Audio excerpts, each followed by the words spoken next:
बहुत भक्त लोग हैं जो भगवान श्री कृष्ण को तो भगवान मानते हैं, लेकिन श्री चैतन्य महाप्रभु को अभी तक वो भगवान के रूप में नहीं मान पाते या जानते नहीं हैं।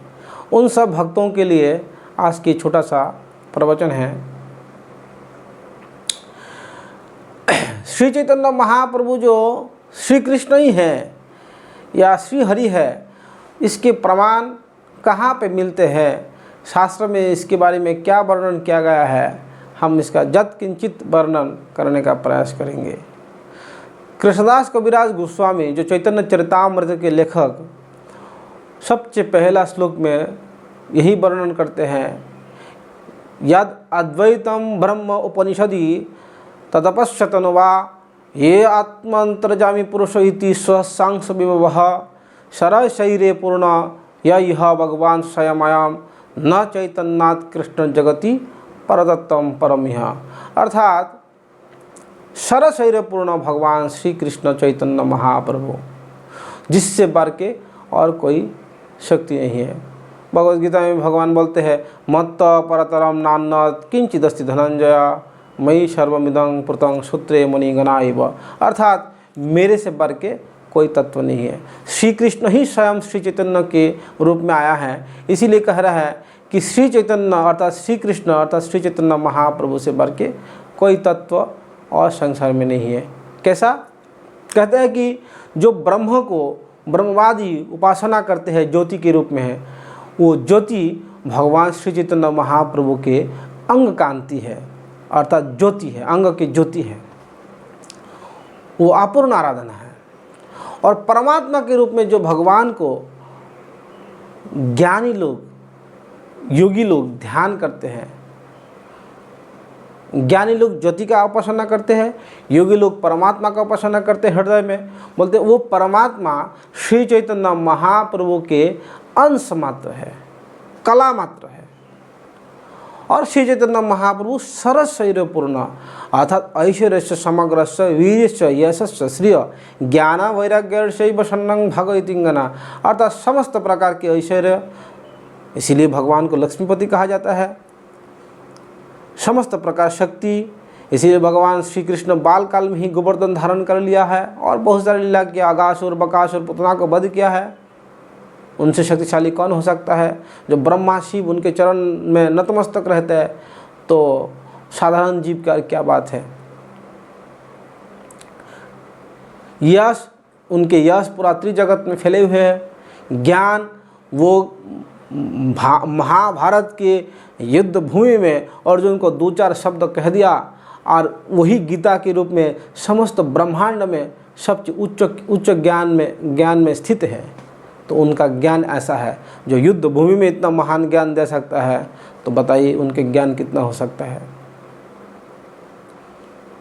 उनके सौंदर्य से लक्ष्मी अपने नारायण को छोड़ करके और रासलीला में प्रवेश करने का प्रयास करते हैं। उनके वैराग्य, वो इतना महान होते हुए भी झुका हुआ रहते हैं। युधिष्ठिर महाराज जब अश्वमेध यज्ञ कर रहे थे, तो पत्तल और जूथा पट्टल और चप्पल उठाने का, चप्पल रखने का, ऋषियों का चप्पल संभालने का काम भगवान ग्रहण किया था, श्री कृष्ण ग्रहण किया था। क्या ऐसा कोई कर सकता है? सारा शरीर पूर्ण भगवान होते हुए भी वो छोटा से छोटा सेवा ग्रहण किया है। हाँ, तो बोलते हैं वो सारे सारे प्रभु अभी श्री चैतन्य महाप्रभु के रूप में अवतीर्ण हुई है, जिससे बढ़ के कोई और संसार में नहीं है। तो प्रश्न हो सकते हैं, अगर चैतन्य महाप्रभु कृष्ण ही है, तो शास्त्र में इसके बारे में किसी प्रकार का उल्लेख क्यों नहीं पाया जाता है? कौन बोला क्यों नहीं पाया जाता है? बहुत जगह पे है, लेकिन शास्त्र को समझने की शक्ति और जो समझदार है उनसे शास्त्र को जानना अति आवश्यक है। शास्त्र अगाध है, उस अगाध शास्त्र समुद्र के तरह, और उसी समुद्र के अंदर ही हीरा माणिक रत्न सब कुछ मिलता है। लेकिन क्या सबके बस होता है कि वहाँ से हीरा और वहाँ से रत्न उठाने का? नहीं। क्यों? क्योंकि रत्न को उठाने के लिए गुताखोर चाहिए। इसी प्रकार शास्त्र अगाध है समुद्र के तरह, वहाँ से सिद्धांत रूपी रत्न उठाना कोई आम व्यक्ति की बात नहीं है, वो महापुरुष ही कर सकता है। इसलिए महापुरुष के पास जाएंगे तो आपको हर एक चीज़ समझा सकता है कि कैसा महाप्रभु गौरांग महाप्रभु पूरा शास्त्र में फैला हुआ है। उपनिषद से वेद तक सब जगह पे भगवान श्री चैतन्य महाप्रभु के वर्णन मिलते हैं। महाभारत में कहा गया है सुवर्ण वर्ण हेमांग वरांग चंदनांगदी सन्नास कृत्यम शांत निष्ठ शांति परायण, अर्थात जिनके अंकांति होगा सोने की वर्ण है, जिनके शरीर सुदीर्घ होगा, लंबा होगा, और जो निष्ठ शांति परायण अर्थात जो ब्रह्म ज्ञानी को अपने तत्व के द्वारा परास्त करके और भक्तिमय निष्ठा को प्राप्त संसार में प्रतिष्ठा करेगा और इस प्रकार जगत को शांति प्रदान करेंगे। ये है गौरांग महाप्रभु, और जिन्होंने चंदन का लाकड़ी और चंदन का आभूषण पहना करते थे। और बहुत सारे शास्त्रों में, भागवत में भी है, इत्थम नीतिर्जगृषिदेव वजसावतार लोकान विवावयसि हंसि जगत प्रतिपान धर्मान महापुरुष पाशि जुगान वृत्त छन्न कलु यद्भवस्त्री जुगत सत्वम। श्रील प्रहलाद महाराज कहते हैं कि हे नरसिंहदेव भगवान, आपके एक नाम है त्रियुग, क्योंकि सत्य त्रेता द्वापर में तो आप खुल के अवतार लेते हैं, ऋषि लोग साधु लोग आपको पहचान भी लेते हैं, पूरा जगत आपको पहचान लेते हैं, शास्त्र भी उसका बखान करते हैं। लेकिन हे प्रभु, जब आप कलियुग में आते हैं तो आप गुप्त रूप में आते हैं, आपको कोई नहीं पहचान पाते हैं, और शास्त्र भी इस बात को गुप्त रखते हैं। किन्हीं महापुरुष ही आपको समझ पाते हैं। इसीलिए आपकी एक नाम है त्रियुग, अर्थात 3 युग में ही आप प्रकट करते हैं अपने को, और कलियुग में आप छुप के आते हैं। इसका कारण कलियुग में आप भक्त के रूप में आते हैं। आपके भक्त का आचरण कैसा होना चाहिए, इस प्रकार शिक्षा देने के लिए आप भक्त का वेश बना करके आते हैं।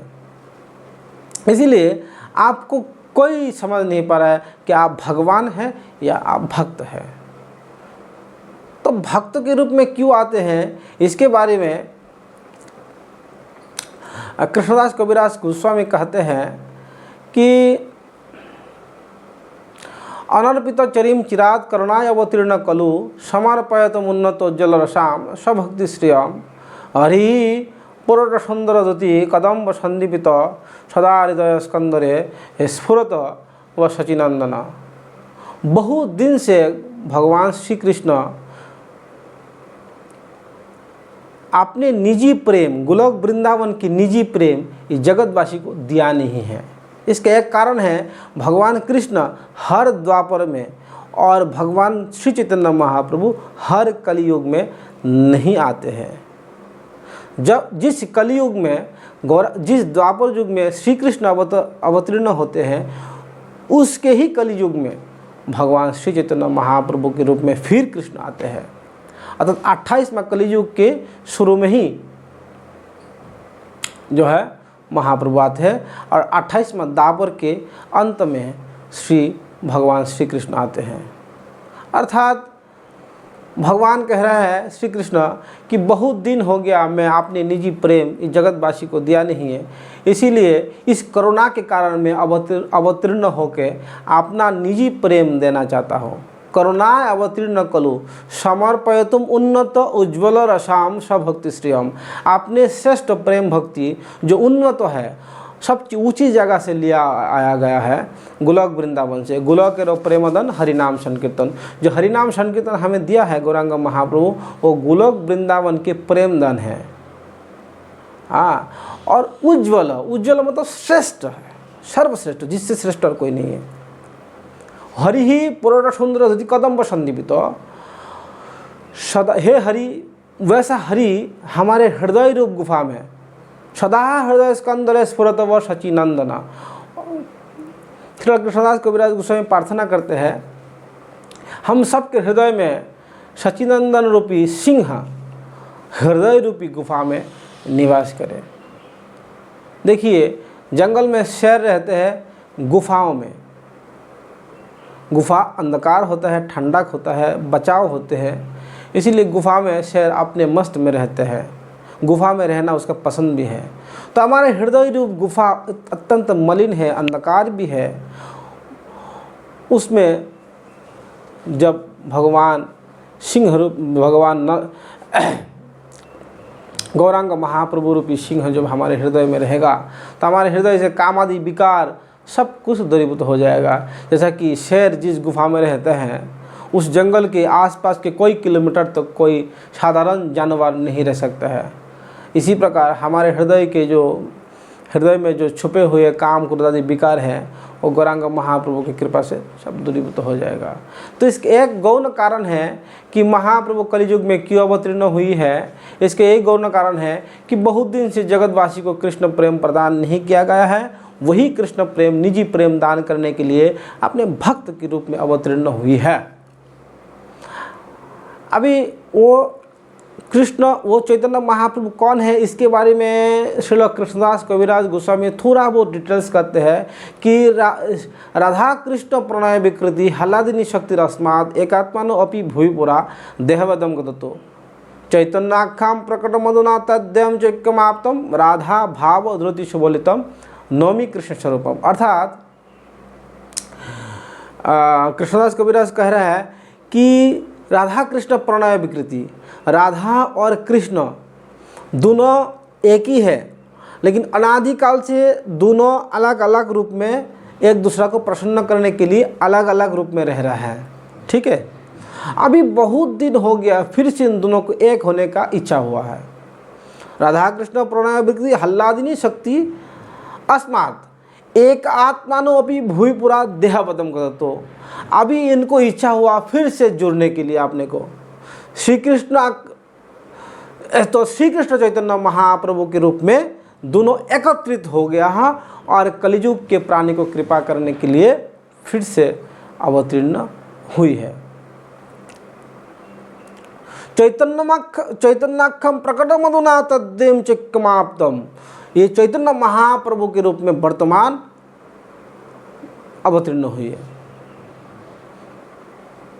चैतन्याख्यम प्रकट मधुना, अधुना मतलब अभी जन्म लिया है, अभी अवतीर्ण हुई है। तद्वयम तद्वयम अर्थात उन दोनों तद्वयम चैक्यमाप्तम एक हो गया।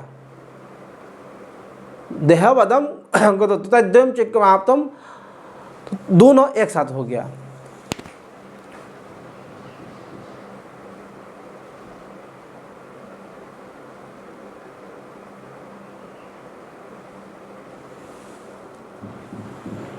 ये इनके एक श्रील कृष्णदास कविराज गोस्वामी इस प्रकार वर्णन कर रहा है कि वही राधा कृष्ण फिर चैतन्य महाप्रभु के रूप में अवतीर्ण हुई है। ऊपर से गौर वर्ण जो है वही श्रीमती राधा रानी, अंदर से उनका जो कृष्ण वर्ण है वही श्री कृष्ण स्वयं भगवान है। वो अंदर से श्री कृष्ण है, राधा भाव को अंगीकार करके अवतीर्ण हुई है। तो श्रील कृष्णदास कविराज गोस्वामी कहते हैं कि इस प्रकार राधा भाव ग्रहण करने का पीछे क्या लॉजिक है, क्या बात है, क्यों ऐसा करना चाहते हैं, ऐसा किया है। तो कहते हैं श्री राधाया प्रणय महिमा कृदुषु बानैवा साधो जनद्भुत मधुरिमा कृदुषुवा मदियो।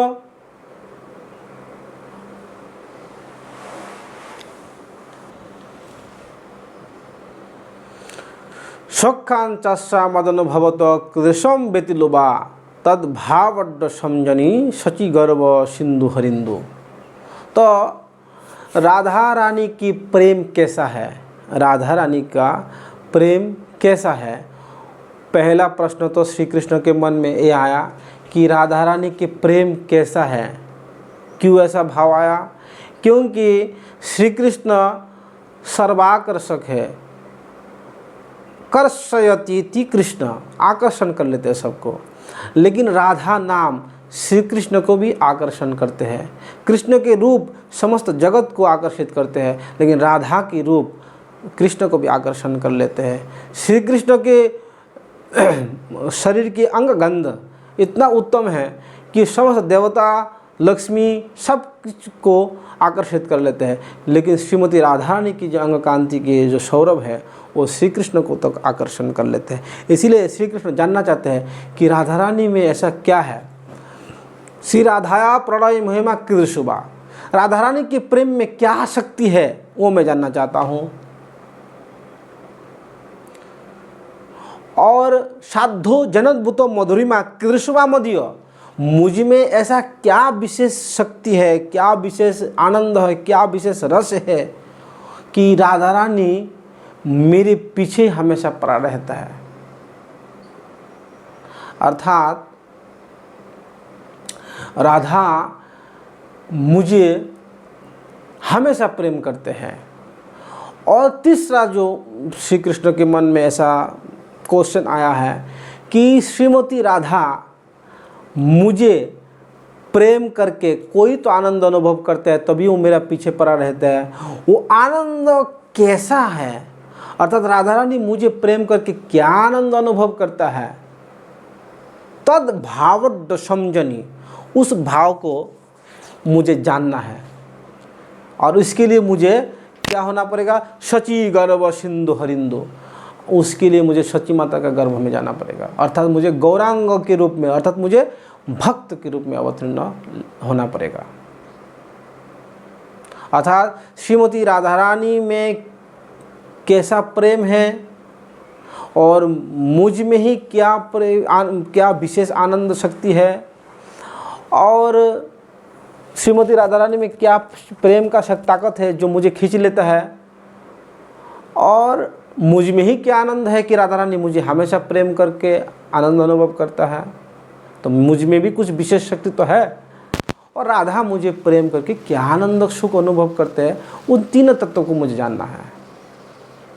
अनर्पित चरिम चिराज जो हमने बोला है, ये तो हमने ऐसा कहा कि एक गौण तत्व है। भगवान श्री चैतन्य महाप्रभु अवतीर्ण की एक गौण कारण है कि बहुत दिन से कृष्ण प्रेम जगत को नहीं दिया, देने के लिए आ रहा है, आया दिया। लेकिन ये अंदर का बात है, जिसको मुख्य तत्व बोलते हैं। कृष्णदास कविराज गोस्वामी कहते हैं इस मुख्य तत्व को जानने के लिए गौरांग महाप्रभु अवतीर्ण हुई है। क्या है कि राधा का प्रेम में क्या बल है, राधा मुझे प्रेम करके क्या आनंद अनुभव करते हैं, मुझ में क्या रस है। क्योंकि शास्त्र में रस वैश्य बोला गया है भगवान को, अर्थात रस स्वरूप है श्री कृष्ण।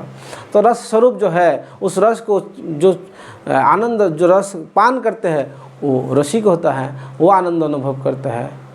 कोई अगर बोले मैं रसगुल्ला बन जाऊं, तो रसगुल्ला बांधने से रसगुल्ला का आनंद नहीं मिलेगा, रसगुल्ला खाने से रसगुल्ला का आनंद मिलेगा। इसी प्रकार भगवान बांधने से, अर्थात भगवान के अंदर समाने से, ब्रह्मवादी जिस प्रकार भगवान के अंदर समा जाता है, उसमें भगवान की जो प्रेम करने का आनंद वो नहीं प्राप्त करते हैं, बल्कि भगवान के छोटा भक्तवान के उनके सेवा करने से जो आनंद प्राप्त होता है वो ब्रह्मानंदियों को कदापि नहीं मिलता है। तो राधा मुझे प्रेम कर क्या आनंद अनुभव कर रहे हैं वो भी श्री कृष्ण जानना चाहते हैं। ये है तीन मुख्य कारण जो श्री कृष्ण ही भक्त के रूप में अवतीर्ण हुए हैं। और प्रहलाद महाराज तो भागवत में पहले ही बता चुका है कि भगवान कलियुग में छिप के ही आते हैं।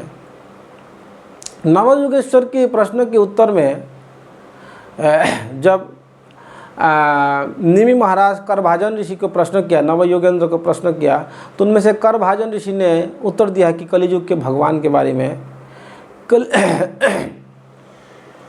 कृष्ण वर्ण तिशा कृष्ण संगपांग अस्त्र पार्षदम यज्ञ प्रायजंती ही सुमेधस, 11 स्कंद में वर्ण है।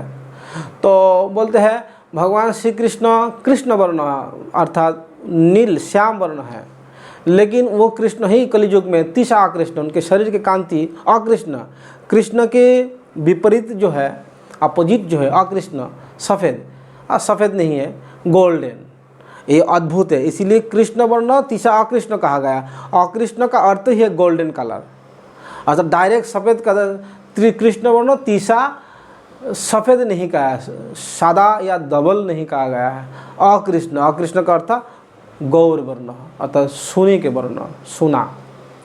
कृष्ण वर्ण तिशा कृष्ण, सांग पांग अस्त्र पाशु, उनके साथ कोई अस्त्र शस्त्र नहीं होगा, उनके संगी उनके साथ जो उनके पार्षद, वही उनके अस्त्र शस्त्र के रूप में काम करने वाला है। क्योंकि कलियुग में भगवान किसी को मारा नहीं है, दया किया सब में। क्योंकि कलियुग में अगर वध करने लगे तो एक भी नहीं बचने वाला, क्योंकि सब में पुतना घुसे हुए हैं और सब में कंस घुसा हुआ है। इसीलिए भगवान ने कलियुग में दया के द्वारा, कृपा के द्वारा उन सबको शोधन किया है। यज्ञ प्राय, उनका आराधना करने का तरीका क्या बताया गया शास्त्र में? यज्ञ प्राय जजंती ही सुमेधस। प्राय सभी बुद्धिमान व्यक्ति ही, जो बुद्धिमान हैं, वो हरिनाम संकीर्तन के द्वारा उनकी आराधना करेंगे। उनकी आराधना का प्रोसेस यही है, हरे कृष्ण कृष्ण कृष्ण हरे हरे, हरे राम राम राम हरे हरे। सुमेधस, जो बुद्धिमान होगा वो इस प्रकार उनकी आराधना करेगा। तो सीधा जाहिर सा बात है, जो मूर्ख होगा वो ऐसा नहीं करेगा, कुछ और रूप में करेगा। जो बुद्धिमान है वो इस प्रकार आराधना करेंगे, क्या है? हरि नाम के द्वारा, उनके नाम के द्वारा। इसलिए गौरांग महाप्रभु हम सबको नाम प्रदान किया। कलियुग में यज्ञ नहीं, तपस्या नहीं, व्रत नहीं, सिर्फ एक ही चीज़ है कि भगवान के दिव्य नाम है। कलियुग केवल नाम आधारा, सुमिर सुमिर नर उतर ही पारा। कलियुग में केवल नाम है, बाकी सब जो है नाम के अंदर वर्तमान है। तो बोलते हैं, ये तो उन्होंने कह दिया कि कलियुग में भगवान इस प्रकार आएंगे कि कृष्ण वर्ण तिशा कृष्ण संग पांग अष्टपार्षद यज्ञ प्राय जयंती ही सुमेधस। तो दूसरा श्लोक में कहते हैं कि ध्यान सदा परिभवग्नम विष्णुदोहाम तीर्थास पद शिव विरिंचिनुतम शरणम वृत्तार्थी हम प्रणतपाल भवादिपुतम वंदे महापुरुषते चरणारविंदम। अर्थात मैं उन भगवान का ध्यान करता हूँ जिनके बारे में मैं अभी कहा है, जो समस्त अभिष्ट पूर्ण करने में सक्षम हैं, जिनके चरण की धूलि ब्रह्मा शिव आदि ग्रहण करते हैं। तीर्थास्पद शिव विरिंचिनुतम शरणम, जिनके चरण से गंगा निकालते हैं। वृत्तार्थी हम प्रणत पाल, वो अपने शरणागत की रक्षा करने वाले, शरणागत की रक्षा का व्रत लिया हुआ है। प्रणत पाल, अपने प्रणत जन को, अपने शरणागत को पालन करने वाला। मैं उस महापुरुष भगवान, महापुरुष के रूप में जो वर्तमान कलियुग में आते हैं, मैं उस भगवान को वंदना करता हूँ। इसीलिए कहा गया वंदे महापुरुषते चरणारविंदम। अर्थात भगवान स्वयं भगवान के रूप में नहीं आएगा, कि वो आएंगे महापुरुष के रूप में, अर्थात भक्त के रूप में, वैष्णव के रूप में। तो बोलते हैं त्यक्ता, क्यों आएंगे? त्यक्ता शुदुस्तज सुरेस्पित राज्य लक्ष्मी धर्मिष्ठ आर्य वचसा जद्गादरन्नम माया मृगं दैत्य स्पित मन धावद वंदे महापुरुषते चरणारविंदम। अर्थात त्यक्ता सुदुस्तज सुरेस्पित, जो समस्त व्यक्तियों को वो त्याग करने में असमर्थ है। क्या है? राज्य लक्ष्मी वैभव, राजलक्ष्मी सब लोग चाहते हैं। राजलक्ष्मी वैभव कौन नहीं चाहते हैं? देवराज इंद्र से शुरू करके समस्त एकमात्र भक्त ही नहीं चाहते हैं। त्यक्ता, त्याग किया है। सुदुस्तज सुरेस्पित, दुस्तज है, मतलब त्याग करने में कठिन है। देवताओं के द्वारा भी मांगे जाते हैं वो चीज़। क्या? राज्य लक्ष्मी। जब दुर्वासा ऋषि के चरण में जब अपराध हुई थी, अपराध से राजलक्ष्मी इंद्र को छोड़ के चले गया। उस राजलक्ष्मी को प्राप्त करने के लिए इंद्र ने भगवान के पास गया। भगवान ने कहा कि समुद्र मंथन करो, और आप लोग जानते हैं समुद्र मंथन के लिए भगवान को 4-5 बार अवतार लेना पड़ा। छोटा छोटा कछुआ का अवतार, विश्वरूप के अवतार हैं, बासुकी नाम से फेंटा गया। तो कितना बड़ा तामझाम करना पड़ा कि राजलक्ष्मी को प्राप्त करने के लिए। वो राजलक्ष्मी इंद्र तक चाहते हैं, वो भगवान ने बहुत आसानी से त्याग कर दिया। धर्मिष्ठ आर्य वचसा जद्गादरन्नम, एक महापुरुष की वाणी को रक्षा करते हुए। एक बार गौरांग महाप्रभु गंगा में स्नान कर रहे थे। उस समय वहाँ के एक ब्राह्मण महाप्रभु को श्राप दे दिया कि तुम्हें कभी भी संसार सुख नहीं मिलेगा, और अपना जनोई को तोड़ दिया उसने। तो महाप्रभु बोला बहुत अच्छा हुआ, मैं तो चाहता ही ऐसा लीला करने के लिए, संन्यास लेने के लिए, तो मुझे और श्राप दे के बढ़िया काम कर दिया। उसने श्राप दिया इसीलिए कि महाप्रभु श्रीवास आंगन में, नवद्वीप में श्रीवास के घर पे रात को हरिनाम संकीर्तन करते थे, और हरिनाम संकीर्तन अद्भुत हुआ करता था। उनकी मधुर ध्वनि रात को बहुत अच्छा लगते थे, गूंजते थे। तो एक महाप्रभु का नियम था कि दरवाज़ा बंद करके 4-5 लोग साधु लोग करते थे, बहुत सुंदर कीर्तन करते थे। तो एक बार, एक दिन का बात है, एक रात को एक ब्राह्मण उसके बगल में ही, उनका इच्छा हुआ कि देखता हूँ जाके क्या है वहाँ हरिनाम में, क्या हो रहा है क्या ना हो रहा है। उनके मन में थोड़ा सा ईर्ष्या था महाप्रभु को लेके। तो दरवाज़ा खुला नहीं, श्रीवास को नॉक किया था दरवाज़ा में, लेकिन दरवाज़ा खुला नहीं। तो गुस्सा हो कि वो वापस चले गए। दूसरा दिन जो स्नान में भगवान महाप्रभु से मिला तो एकदम से श्राप दे के बदला ले लिया। तो भगवान बोला ठीक है चलो तुम्हारी इच्छा है। तो इस प्रकार धर्मिष्ठ आर्य वचसा जद्गादरण्यम, ये आर्य अर्थात इस तथाकथित ब्राह्मण के वचन को रक्षा करने के लिए महाप्रभु ने वन में गमन किया। कौन सा वन में गमन किया? वृंदावन में गमन किया। भगवान वन में भ्रमण किया, फिर बाद में जगन्नाथपुरी में बहुत दिन तक लीला किया है। यद्गादरण्यम माया मृगं दयिते स्फीतमन धावद, जो माया मृग की तरह, माया मृग के पीछे जो संसारी जीव भाग रहा है, वो भागता हुआ संसारी जीव को माया मृग के पीछे से पीछा छुड़ाने के लिए अवतरण होके, अर्थात संसार त्याग करके सब जीव को समझाया।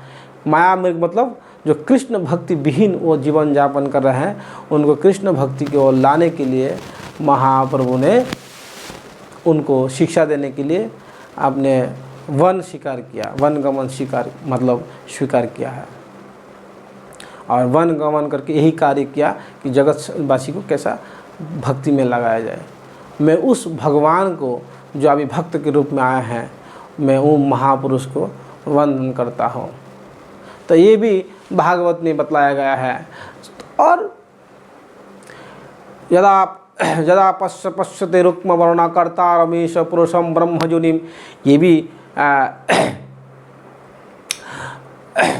उपनिषद में कहा गया, मुंडक उपनिषद में भी इसका वर्णन पाया जाता है कि महाप्रभु गौर वर्ण के जो भगवान है, जो करता है, ईश है, वो रुक्म वर्ण है, अर्थात गौर वर्ण के रूप में अवतीर्ण होते हैं।